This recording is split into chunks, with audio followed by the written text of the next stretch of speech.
Students, in your last two classes, we discussed about SN1 reactions of alkyl halides, the mechanism, energy profile diagram, then the stereochemistry of SN1 reactions.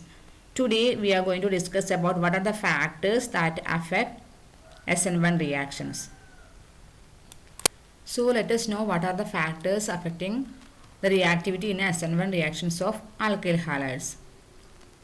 So in SN1 reactions, we know that there are two steps. Consider the hydrolysis of tertiary butyl bromide with alkali. That means nucleophile is OH minus ion. So it involves mainly two steps. That is, in SN1 reaction, there will be two steps in the reaction. First step is the slow decomposition of the slow cleavage of carbon halogen bond, forming carbocation. This is the slow step. Second step is the attack of the nucleophile on the carbocation, forming the product. This is the fast step. So this is the first step is the slow step, and it is also the rate determining step. So what are the factors present in the slow step or rate determining step that will affect the SN1 reactivity? So in this case, the slow step is the first step. So the factors in the first step is the substrate, that is the tertiary butyl bromide, that will affect the structure of tertiary butyl bromide, will affect the SN1 reactivity. So this involves mainly two parts. One is the alkyl part and other one is the leaving group part. So that two factors affect the reactivity of SN1 reaction. One more factor is the solvent. Solvent factor also affects the reactivity. Then another factor is nucleophile. Nucleophile will not affect the reactivity of SN1 reaction because in the slow step there is no nucleophile. So we can even use a weak nucleophile like water for the SN1 reaction of the tertiary alkyl halide. So first factor is nature of substrate, that is the alkyl halide. That involves two parts, alkyl part and leaving group part. So nature of the alkyl group is the first one. The relative reactivities of alkyl halides in SN1 reaction are found to be in the order. That is, tertiary alkyl halide is having higher reactivity compared to secondary alkyl halide, then which in turn is having higher reactivity than primary alkyl halide, then which in turn again is having higher reactivity compared to methyl halide because of the stability of high stability of tertiary carbocation. They are having high reactivity. SN1 reactivity decreases in the order. This is tertiary butyl halide, then this is isopropyl halide, then this is ethyl halide, then methyl halide. This is the order of SN1 reactivity because in the first step there is the formation of formation of carbocation. Usually tertiary carbocations are having high stability, so the alkyl halide which is having tertiary alkyl group is having high reactivity. So this is about the nature of the alkyl group. So with increasing the stability of carbocation, there will be easiness for the formation of carbocation. So the reactivity for the tertiary alkyl halide is high in the case of alkyl halide for SN1 reaction. So the reactivity of alkyl halides is explained here. The order may be explained as follows. The first step in the SN1 reaction of alkyl halide involves the formation of carbocation by the heterolytic, not heterocyclic, heterolytic fission of the carbon halogen bond, which is the rate determining step. So by the heterolytic cleavage, fission of carbon halogen bond forms the carbocation. So this is the structure of alkyl halide, which on slow decomposition of the CX bond forming carbocation and halide ion. If all the alkyl R groups are alkyl group, then it is tertiary. If one of the alkyl group is H, that will be secondary alkyl halide. If two R groups are hydrogens, then that will be primary alkyl halide. If all the alkyl groups are hydrogen, then that will be methyl. That is shown here. So the greater the stability of a carbocation that is to be formed in the first step of an SN1 reaction, the greater would be the ease of its formation, and thus the greater the SN1 reactivity of the original alkyl halide. So that we already discussed. That means greater the stability of the carbocation, greater will be its ease of formation. So greater will be the reactivity of SN1 reaction. So if it reacts very fast, it can easily form a stable carbocation. So greater the stability of carbocation, greater will be the ease of formation. So higher will be the reactivity of SN1 reactivity. Higher will be the reactivity of alkyl halide. The stabilities of alkyl carbocations decrease in the order. Tertiary is having higher stability, then secondary, then comes primary, then methyl group, methyl carbocation. Consequently, the SN1 reactivity of alkyl halides also decreases in the above order. Actually, primary carbocations are so unstable that primary alkyl halides, including methyl halides, do not undergo SN1 reactions. Usually, tertiary alkyl halides follow SN1 reactivity, but in the case of primary and methyl alkyl halide, they usually follow SN2 reaction.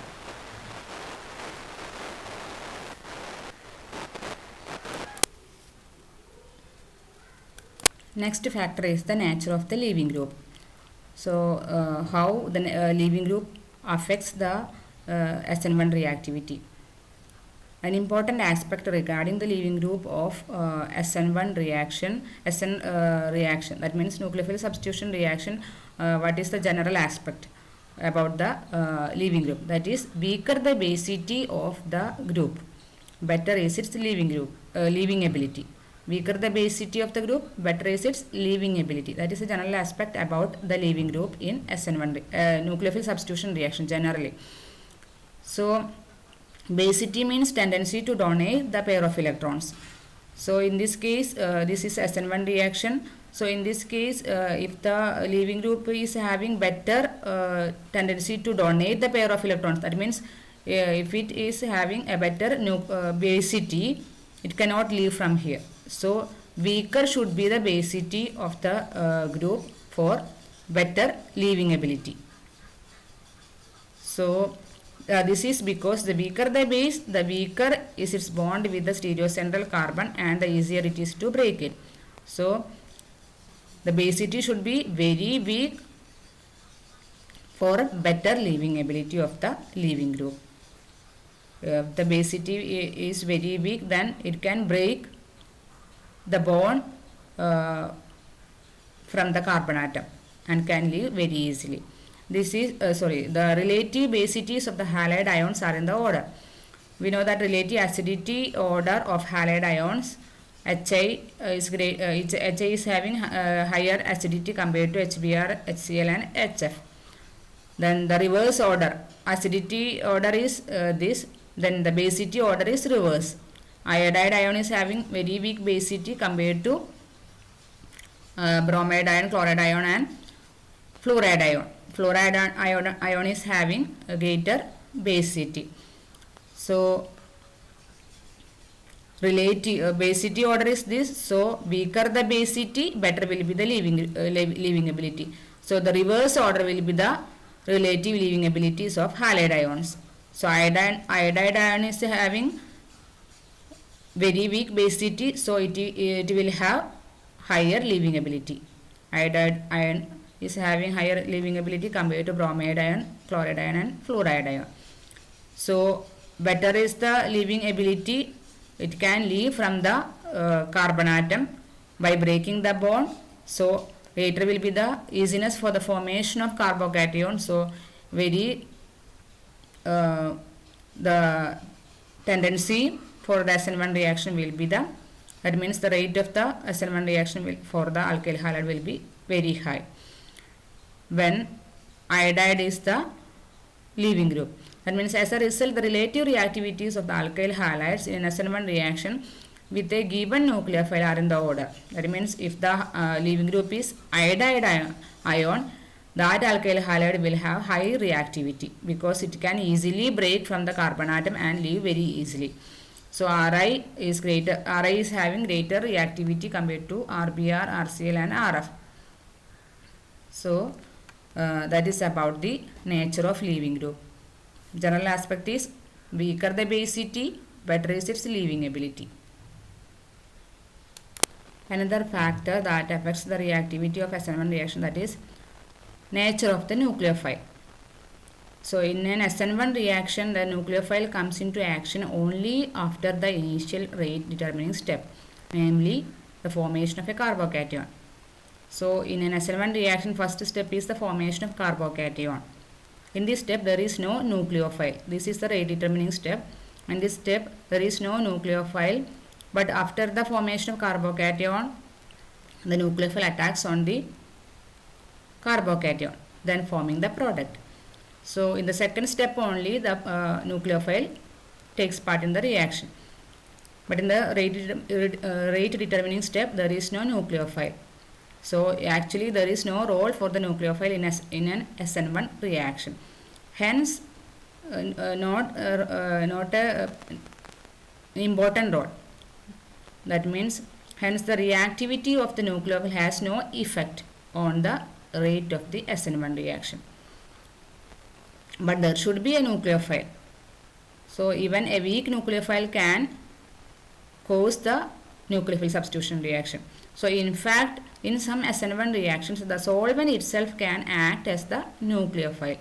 Such reactions are called solvolysis reactions. So usually in SN1 reaction the reactivity of a nucleophile has no effect, so that even a solvent can act as the nucleophile. If the solvent acts as the nucleophile, that type of reaction is known as solvolysis reactions. Tertiary butyl bromide can undergo very fast SN1 hydrolysis in water, where water acts as the solvent as well as a nucleophile. So in the case of tertiary butyl bromide, which can undergo hydrolysis with water, here the water can act as both a nucleophile and also a solvent. So even a weak nucleophile, even a solvent can act as the nucleophile also. Here water acts as both the nucleophile and also the solvent. So that is about the nature of the nucleophile. But in the case of SN2 reaction, the reactivity of nucleophile affects the reactivity of SN2 reaction. It has a role in SN2 reaction. Nucleophile has a better role in nucleophilic substitution SN2 reaction. But in the case of SN1 reaction, it has no effect on the rate of SN1 reaction, because in the slow step, that is the rate determining step, there is no nucleophile. So that's about the nature of nucleophile.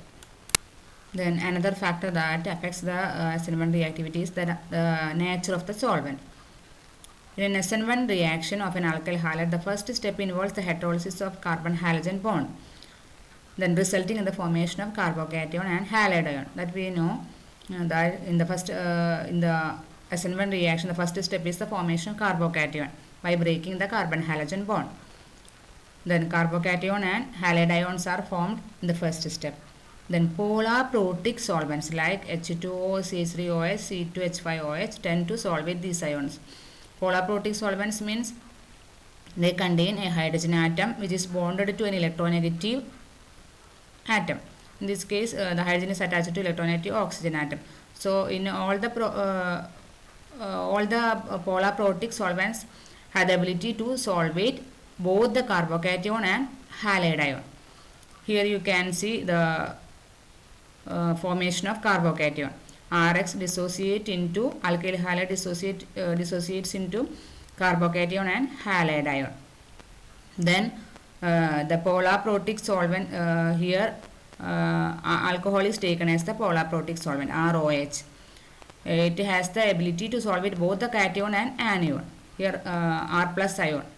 Carbocation is solvated by the polar protic solvent ROH. That means R plus, the positive charge of the carbocation forms a bond with the negative charge of the oxygen atom.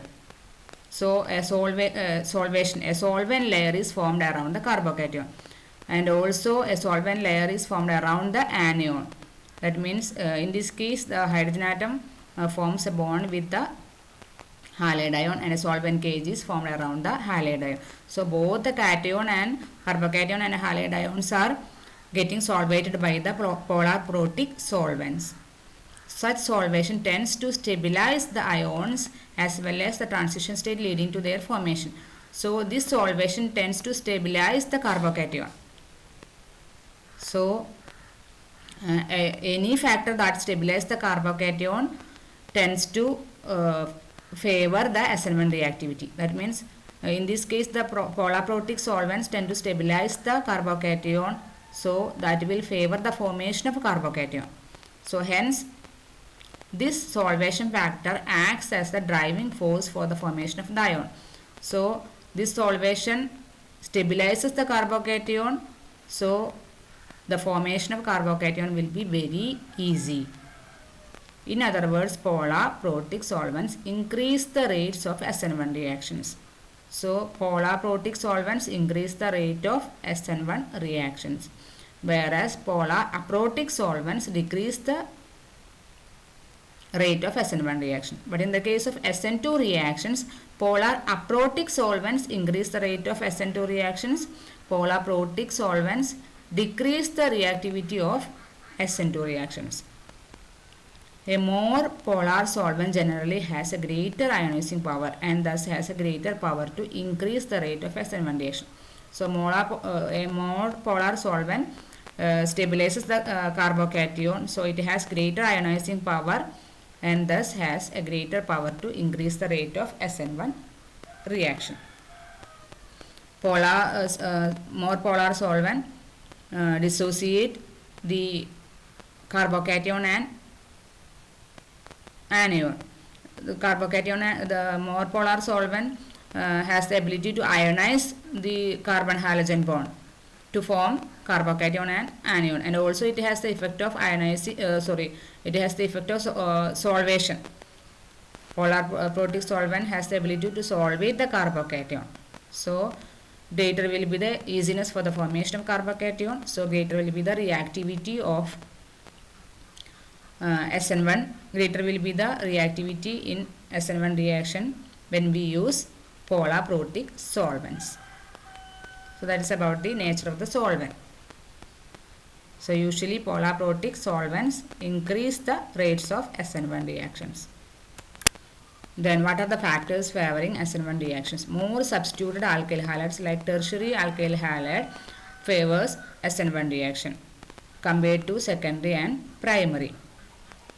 Then a good leaving group, preferably iodide or iodine or bromine, favor SN1 reactions. Then a weaker nucleophile. Even water can act as a nucleophile in SN1 reactions.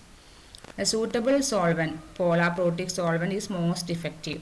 So these are the factors that favor SN1 reactions. Now let us compare SN1 and SN2 reactions. In SN1 reaction, it is kinetically of first order. Rate depends upon the concentration of substrate only. So in the rate of the reaction, there is only the concentration of the substrate, so it is first order. Kinetically, in the case of SN2 reaction, kinetically of second order. That means rate depends upon the concentration of both the substrate and the nucleophile. So we know that in the rate determining step, the rate of the reaction depends upon the concentration of both substrate and the nucleophile. So it is second order. Two concentrations are involved, so it is second order. In SN1 reaction, it involves a unimolecular rate determining step. That means only one molecule is involved. Uni means one. One molecule is involved in the rate determining step, so it is unimolecular. But in the case of SN2 reaction, two molecules are involved, so bi means two. Bimolecular rate determining step. SN1 reaction involves formation of an intermediate, namely a carbocation. But in the case of SN2 reaction, it involves the formation of transition state. Transition state is that means transition state is having short life compared to intermediate. SN1 reaction involves a two-step mechanism. But in the case of SN2, it involves one-step mechanism. SN1 involves two-step. Don't think that one is for one step. If the mechanism is SN1, it involves two-step. But in the case of SN2, there is only one step. Just a reverse case. 2, 1 step, 1, 2 step. Both backside attack and frontside attack by the nucleophile occur, the former predominating over the later. So in the case of SN1 reaction, the intermediate is carbocation, it is planar in structure, so the incoming nucleophile can attack from both the side, from the back side and also from the front side. But the former predominating over the later, that means the backside attack favors in the case of SN1 reaction. But in the case of SN2 reaction, only backside attack by the nucleophile occurs. Backside attack is favored in SN2 reaction due to steric hindrance. Sorry, not steric hindrance. In the SN2 reaction, steric hindrance is also one factor, and in the case of SN2 reaction, backside attack favors due to the presence of the leaving group in the front side. So it cannot attack from the front side, so it will attack from the nucleophile will attack from the back side. Product in the case of SN1 reaction, product is a mixture of enantiomers with inversion product predominating. When the substrate is chiral, since retention and inversion of configuration are possible during the reaction. So if the substrate is chiral, if the alkyl halide is chiral, then retention and inversion of configuration occurs in SN1 reaction. But inversion product predominates in the case of SN1 reaction due to the ion pair formation. Then product has inverted configuration relative to the reactant. In the case of SN2, the product is having an inverted configuration relative to the starting reactant. Then reactivity. Reactivity order for SN1 reaction is tertiary alkyl halide is having higher reactivity compared to secondary, primary and methyl halide. But in the case of SN2 reaction, the reactivity order is methyl halide is having higher reactivity compared to primary, secondary and tertiary, because in the case of methyl halide, steric hindrance for the attack of nucleophile from the backside is very easy compared to primary, secondary and tertiary. So the reactivity's order is in this way. When in the case of SN1 reaction, when in competition with SN2, this is favored by weak nucleophile such as water. In the SN1 reaction, the rate of the reaction does not involve the nucleophile. So even a weak nucleophile can forward an SN1 reaction. But in the case of SN2 reaction, the rate of the reaction involves the nucleophile. So a strong nucleophile favors SN2 reaction. When in competition with SN2, this is favored by low concentration of the nucleophile. The concentration is also important in the case of SN2 and SN1 reaction. Even a low concentration of the nucleophile can favor SN1 reaction. But in the case of, because nucleophile has no role in the rate determining step. But in the case of SN2 reaction, high concentration of strong nucleophile is required. But in the case of SN1 reaction, low concentration of weak nucleophile is favored for SN1 reaction. SN1 reaction is favored by polar protic solvents. SN2 reaction is favored by polar aprotic solvents and non-polar solvents. So these are the comparison between factors These are the differences between SN1 and SN2 reactions. Thank you.